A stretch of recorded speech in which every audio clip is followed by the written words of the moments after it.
G'day everyone, and we're doing a partner spotlight for our compliance journey. And I've got Luke from Aegis Cybersecurity with me to talk through a few things. But before we dive into how he's played a part in our journey and what he does for the wider industry, we'll give a bit of an introduction. Like, where have you come from? What's Aegis Cybersecurity? What are you doing? Thanks, James. Yeah, so Aegis Cyber, it's a virtual CISO, fractional CISO consultancy with a strong presence in the governance, risk and compliance space. In terms of background, this is year number 23 or 24 in tech. So I started off doing tech back in my Navy days where I was looking after the warship maintenance database platform. And then over the last 20 odd years, I've worked my way up through various roles, started off in help desk like so many of us did. Worked for National Hire, that's now called Coates Hire, then Westfield, then a large insurance firm. And a few years back, I used to run Education Queensland server network. So call it 6,500 servers, 1,600 domain controllers in 14 forested domains. So I've come from the hyper technical background and I crossed into GRC around that time because I realized that I can have a much bigger impact on systems and performance and behaviors by having well-formed policy and procedure in place, which let me go, no, you can't put that in because policy X says Y. Go back, redesign it, bring it back when it's done, and we'll look at implementing it then. So it prevented that level of stuffing up when poor design projects would go in. In terms of what I've been doing recently, went and got my CISP, got my SISM. Thought I had too much free time, so I thought doing a master's degree was a good idea at the same time of trying to run and grow a business, and mistakes have been made there.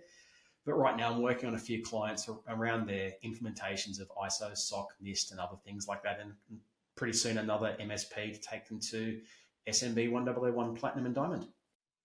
And that's why, apart from knowing you for years and we've kept in touch, you coming on and helping us at TSP Advisory in our compliance journey was the SMB1001, getting us up to Diamond. So you were the first in the globe to achieve that? Yeah, first globally and still the only cybersecurity consultancy with it.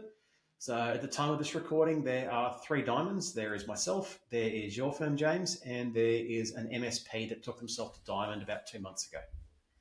And hopefully that grows, and this is why we're having that conversation. And I'm very curious. You've come on to help us. Like you said, you're the only sort of cyber consultancy firm that's got this certification. Why do you think SMB 1001 is actually important, and working with this sort of partnership like we just did, working through things? So when we look at the SMB 1001 system, it needs to be compared and contrasted against the larger governance frameworks like ISO and SOC and NIST. And don't get me wrong, I really enjoy working in those frameworks. They are good work. They are well structured to support an organization's requirements. The challenge is that they are risk and scope based, which means you need somebody like me to come in and support the business on that journey to assess those risks, evaluate what's going on, and work out the best method forward by way of recommendations and guidance. The advantage of the SMB framework is that it is prescriptive in nature. It says you will do this, you will do that, and you will get this outcome. And it is very, very good at that. You cannot hit certain levels without doing specific things. It's prescriptive, and that's what its advantage is. Very similar in the way that Essential 8 is prescriptive. The challenge is that everyone calls it the Essential 8. It's actually the Essential 144 when you actually break down how many controls are in there. And it got adopted as the standard model to take, noting it's not a standard or a certification, it's a model, that there was nothing else from government that was out there that could be aligned to. So people started selling to it because they wanted to be secure. What the SMB 1001 does is provided a level of security that is reasonable for firms to attain, regardless of their size, up to, let's call about 50 seats. As we start breaking 50 and getting more, we need to start having risk-centric conversations. But it's now got something that is appropriate for what you're trying to do. It is prescriptive enough to address the core security risks that need to be addressed. Whereas we compare it back to, say, the Essential 8, you can only have administrators logging into systems in certain methods. There must be additional logging. There must be a jump box. There must be this. They can only access the internet for this and this and this. That is an excessively complex control to implement on a small business. That is quite challenging to do appropriately. But then the question has to be asked is that an appropriate level or a reasonable level of security control to apply on a 20-person company? Is there a better way? And I think for the majority of firms, if they're not playing in the defence or defence contracting space, which you have to do it, Essential 8 that is, the SMB1001 is an amazing place to take that journey from, because it is still prescriptive, but it's addressing the key security risks that have to be addressed and targeted to manage the risk. I've backed it since it came out for that fact as well, and actually having going through the process with you is the way that it's split up between actual technical controls, policy, and people controls as well. It's that real introduction to GRC, and yes, you joined the party after I did gold, and it's a bit of a step up from me just doing self-attested gold to that next level through platinum and diamond, isn't it? Like, how would you frame up that jump, because you've done all of this? The self-attestation, you're going, we think we're good enough to do it. And that's okay. For the majority of businesses, that might be all that you actually need. You're hitting the point, as much as I dislike the phrase close enough is good enough, this is one of those cases where done is better than perfect. You have something, and that puts you orders of magnitude ahead of the majority of other businesses out there who don't have anything. And one of the best analogies I've got for that is, as a small business, when you're dealing with cybersecurity, it's like trying to run away from a lion on the savannah. You don't have to be faster than the lion. You have to be faster than the person you're running away with. And by that, I mean the majority of small businesses, we look on a scale of 1 to 10, their security maturity might be a 2, 3 if they're lucky. Let's assume the threat actors are hitting a 3, a 4, and a 5 via automated botnet attacks. So what is the point in putting 8s and 9s and 10s onto a small business? That's fine for a bank, but for a small business, it's pointless. We need to get you to be just better than the threat actor, because anything more than that is a waste of resources based upon the threat and risk profile. When we start looking into the platinum diamond level, and we start looking at the auditing and the going beyond self-attestation, you are then having to demonstrate to an external expert that you have taken reasonable steps to implement and manage that specific control. Now, they have some level of adjudication in what's going on. As an example, one of the control requirements in the system is you must have MFA on all business data. But what if you don't? What if you have a product that is part of your line of business that actually doesn't support MFA? Is it reasonable for the standard to require you to remove that? And the answer is no. Under the gold standard, congratulations, you can't pass because you're failing to meet that requirement. Excuse me. Under the platinum diamond level, the assessor can review that with the support and guidance of someone like myself who's written the response to the controls in going, this product handles social media content posting. Is that critical or sensitive to the business? Oh, wow. So my marketing content goes out early. Okay. Or my marketing content gets compromised and something inappropriate gets posted. Cool. I can still jump in and fix that. I can still delete it. It is inconvenient. It is not business ending.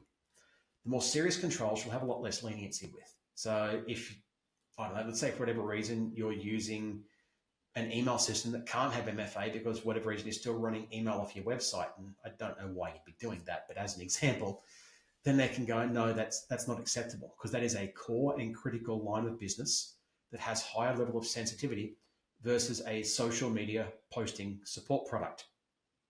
So don't get me wrong, I'd be annoyed if I lost my support product, but at the same time, the assessment on the risk has been deemed to be reasonable in line with the business. And that is where one of the key differences comes down.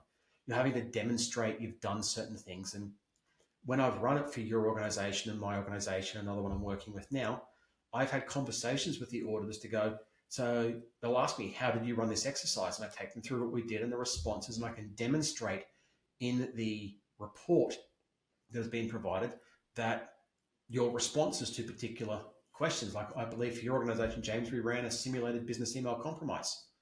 We ran through, this is what you did, this is what you responded with. We documented those things and how you escalated and how you dealt with it. So that way, when the auditor read it, they were able to verify that you had a level of competence and knowledge on what to do, rather than going, yeah, it seems like a good idea, let's do it. It actually has somebody else who has no vested interest in seeing you passing. So I have a vested interest in seeing you passing. I put the work in. I wanted to get your firm over the line. As a result, I should never be auditing or assessing because there's a conflict of interest there. The assessor removes that by going, they want to find holes. And that's where you're starting to show you're doing more and doing better. In this jump, as we're wrapping up, that jump from the lower level controls and policy, it is easy. I was competent enough to run at that level. Yes. That journey, this is where SMB1001 is really helpful. You start to learn that auditing process and the risk-based approaches and thinking about that, getting someone like yourself in, that helped me, even though I know a lot of this stuff, having someone independently question it through that process, let alone before the audit, elevated my knowledge quite significantly. And this is where I think a lot of partners are holding themselves back because they don't have the knowledge without knowing that there's people like yourself out there to engage with and help. Exactly. And oh, mate, thank you. It's one of the core things that I call out that I know that Aegis does differently to a lot of other firms is I don't sell hardware. I don't sell software. I don't sell managed services. I've structured myself to not be a threat to an MSP. I'm there to partner with them to support them and their clients and all the others they work with. There's no point finding someone you want to work with if your biggest concern is he might steal my customer. I don't want your customer. I really don't. I don't want to be doing the support services for it. I've done 20 years of that. I'm good. So with that, the final thing is, how do people get a hold of you? I can be found at lirwin@aegiscyber.com.au. You can also hit me up on LinkedIn. I am all over there all the time. Otherwise, always happy to have a chat around the SMB stuff, cybersecurity, governance, risk and compliance. I have put out the ebook for managed service providers. It's literally the 2025 SMB enablement for MSPs. It's on the website if you go to the resources section. There is a 2026 update coming out either late December or early January. It's currently with my graphic designer being made very pretty.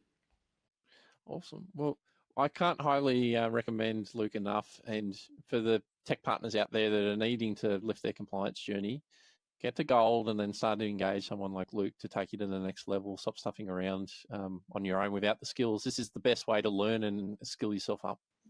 I've taken a couple of MSPs up to gold. They were like, we haven't got the time to pull this apart in detail. Please come and help. So I've gone through, I've given the advice and I've gotten to gold and now they're going, great, get us to diamond. It's like, okay. Their guys implement the controls. Their guys manage the tenant. I just tell them how to do it. So it's the perfect synergy, and this is why we engage with subject matter experts. So thanks for all your help getting us up to diamond, and thanks for jumping on, Luke. Awesome. Thank you very much.